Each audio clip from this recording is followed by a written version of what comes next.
In this video, I'm going to show you how to sync Todoist with Google Calendar.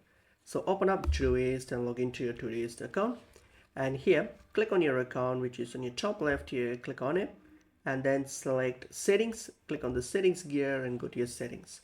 And from here on the settings page here, scroll all the way down and you'll see on your left side menu there is a called integration. Click on integration.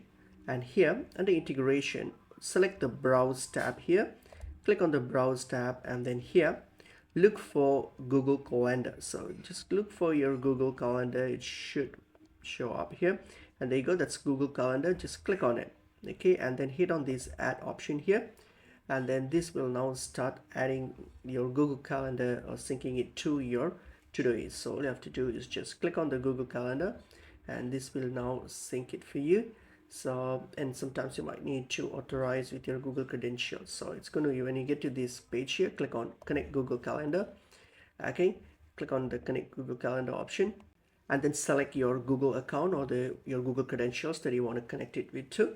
So just select that and then hit on continue, give this permission. So you can just select the permissions that you wish to add and then hit on continue, and we are almost done with syncing or connecting it with Todoist. Okay, and there you go, all done. So as you can see, your Google Calendar is here and it says it's been now synced. It's now synced, so you can disconnect it if you want to, and that's it.